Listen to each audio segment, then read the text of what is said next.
O Flamengo pega o Juventude amanhã, depois de Vale Tudo, ao vivo aqui na Globo. Informações do Flamengo agora com Bruno Cortes, direto do CT Ninho do Urubu. Fala mais, Bruno. Fala, Escobar, beleza? Boa tarde a todos. E tem treino marcado aqui pro Ninho do Urubu, hoje à tarde, 3h30, quando o técnico Felipe Luiz pode fazer ali os últimos ajustes para esse jogo de amanhã contra o Juventude. Ele tem algumas possibilidades, boas opções também para essa partida, pensando em escalação. Ele vem fazendo rodízio entre os jogadores, de vez em quando poupando alguns, né? Então, entre essas opções, tem o Danilo. Danilo que voltou a ser relacionado depois de 50 dias, foi para Porto Alegre para o jogo com o Grêmio no fim de semana, ficou no banco, mas não jogou. Se ele jogar contra o Juventude, pode ser uma boa, pensando em dar uma descansada na dupla de zaga titular, pelo menos um dos dois, né? Léo Pereira e Léo Ortiz, que estão entre os jogadores com mais minutos em campo na temporada 2025, vem de uma sequência de 11 jogos como titulares. Outra opção é o Pedro. Torcedor do Flamengo, claro, tem uma expectativa enorme em ver o Pedro mais vezes em campo, por mais tempo também. Ele voltou a jogar depois de quase 7 meses na quarta-feira passada, no jogo da Libertadores, contra o Central Córdoba. Entrou no meio do segundo tempo, tocou pouco na bola, mas se jogar com Juventude, vai ganhando mais minutos para essa volta gradativa. Dá certo, né, Escobar? Abraço. Muita gente me perguntou por que o Pedro não jogou contra o Grêmio. Foi relacionado, ficou no banco de reservas. Em nenhum momento ele foi acionado pelo técnico Felipe Luiz. Na entrevista coletiva, o próprio Felipe Luiz explicou isso. Ele disse: hoje o Pedro está disponível para jogar. Claro que não está disponível para começar ainda. No segundo tempo, eu acreditava que a gente tinha espaço para contra-atacar e não conseguíamos mais pressionar o Grêmio. Era momento de ataque ao espaço. Optei pelo Juninho, mas o Pedro está sim disponível para ter minutos de forma crescente nos próximos jogos. Fica a expectativa de quando o Pedro vai ser titular. Será que contra o Juventude? A ver na atividade dessa terça-feira, a última atividade antes desse... Falar nisso, cara, o calendário é insano. O Flamengo jogou domingo, se reapresentou segunda, titulares ficaram no regenerativo, os reservas foram a campo, aí treina hoje, joga quarta, quinta, mesma coisa, se reapresenta, regenerativo, treina sexta, sábado, nossa senhora, é um jogo atrás do outro. Mas, galera, Flamengo liderando o Campeonato Brasileiro após o fim da terceira rodada. Pode parecer loucura, mas isso é raro de 2020 para cá. Inclusive, 2020 foi o último título do Campeonato Brasileiro que o Flamengo conquistou. Foi bicampeão em 2019 e 2020. No ano seguinte, em 2021, o Flamengo terminou o campeonato na vice-liderança e em 2022 ficou apenas na quinta colocação. Em 2023 na quarta colocação e no ano passado foi o terceiro. Eu acho muito pouco para um clube que investe muito como o Flamengo investe.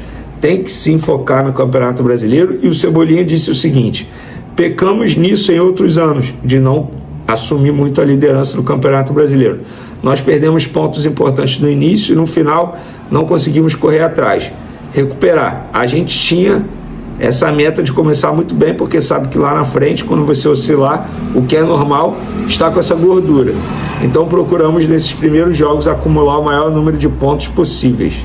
Everton Cebolinha. E o Pulgar disse o seguinte: foi um foco que estabelecemos antes de começar o Campeonato Brasileiro.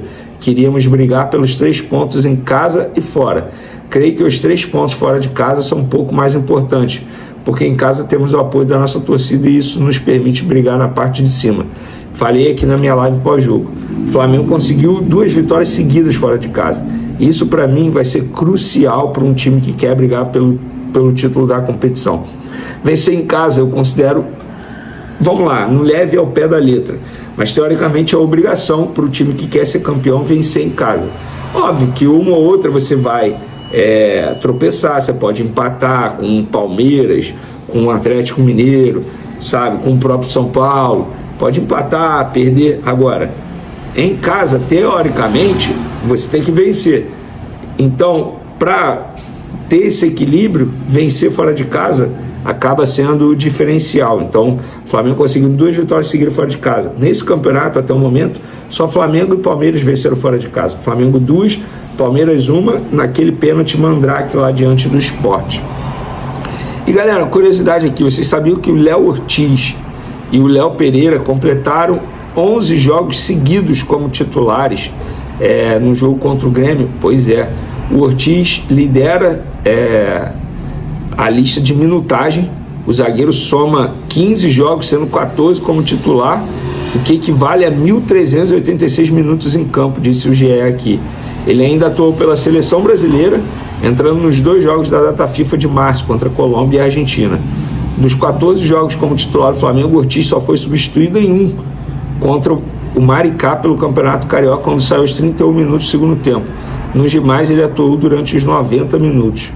Rapaz, vou te falar. Você sabia que quem tem mais jogo na temporada com a camisa do Flamengo é o Luiz Araújo?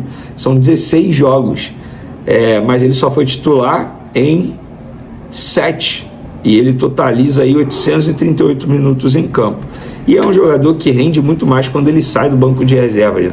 Isso é muito doido, cara. Tem jogador que é assim, por exemplo, no Botafogo tem o Matheus Martins, cara. Sempre que ele entra no segundo tempo, rende muito mais. E o Luiz Araújo também. Mas isso não é uma crítica, tá? É apenas uma constatação.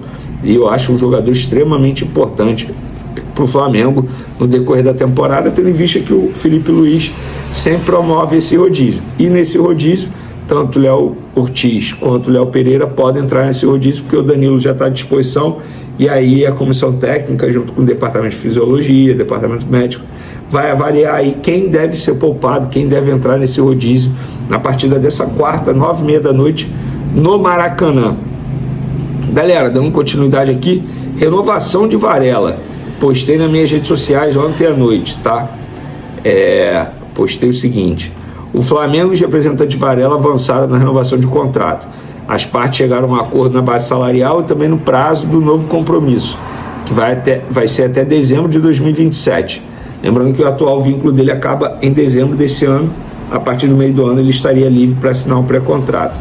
No Fla, o assunto é tratado como bem encaminhado, questão de tempo, famoso só falta assinar. A renovação com Varela é um desejo de Felipe Luiz e também do departamento de futebol, por entender que o jogador tem um salário, se a gente for olhar aí o futebol brasileiro, baixo, entre aspas, né, em comparação ao que o futebol brasileiro vem pagando, além de ter sido importante também nos jogos, vem sendo importante tanto na lateral direita quanto na lateral esquerda, e é um atleta que faz a diferença no dia a dia, nos tratamentos, nos treinamentos, pela forma profissional que ele e também como ele trata a sua carreira como jogador. O Felipe Luiz gosta muito do Varela.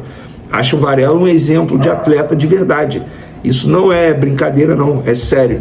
E eu vejo muito torcedor não querendo a renovação com o Varela. E eu já vou dar minha opinião. Perdão o barulho aí, galera. Eu já vou dar minha opinião. Tem que renovar com o Varela. Tem que renovar. O Flamengo provavelmente vai perder o Wesley. O Varela seria a bola de segurança no Flamengo e um custo-benefício muito bom, porque ele vem entregando dentro de campo e não é um salário alto. E pelo que me relataram, nessa renovação nem valorização salarial teria. Ele manteria o salário e aumentaria só o tempo de contrato. O Varela quer ficar, o Flamengo também quer ficar, então é isso. Estão falando a mesma língua, em breve a renovação de contrato. E a opinião de vocês? Quero saber. Para finalizar nosso vídeo, galera, o Peterson, lembra aquele atacante tratado por muitos rubro-negros pela Flá TT, que é a torcida lá no Twitter do Flamengo, como joia, é um absurdo deixar sair, rodou Atlético Paranaense, Clube Português e tal, hoje está no Juventude, ele não pode encarar o Flamengo na quarta-feira. Se ele entrar em campo, o Juventude vai pagar R$1 milhão ao Flamengo. E o Juventude, falei com o dirigente, já definiu, não vai pagar, entende que o jogador ainda está buscando seu espaço no Juventude, é considerado reserva e não faz sentido pagar um valor tão alto para ter esse jogador diante do Flamengo. O Flamengo continua investindo na formação de sua equipe sub-20 e reforçando o elenco para a sequência da temporada. O rubro-negro acertou a contratação do jovem meia Bruno Xavier, de apenas 18 anos. O jogador chega por empréstimo e estava atuando pelo Corinthians, mas pertence ao Atlético Mineiro, clube com o qual o Flamengo realizou as negociações para contar com o atleta nas categorias de base. A informação foi divulgada pelo jornalista Vene Casagrande, que detalhou que o acerto foi conduzido diretamente pelo diretor de futebol do Flamengo, José Botto. O dirigente rubro-negro entrou em contato com os representantes do atleta e também com os dirigentes do Atlético para viabilizar a chegada do jogador ao Ninho do Urubu. A negociação foi bem recebida por todas as partes envolvidas e Bruno Xavier já se prepara para iniciar os trabalhos com a equipe sub-20 do Flamengo. Considerado uma promessa do futebol brasileiro, Bruno Xavier chamou a atenção pela habilidade no meio-campo, visão de jogo e capacidade de construção ofensiva.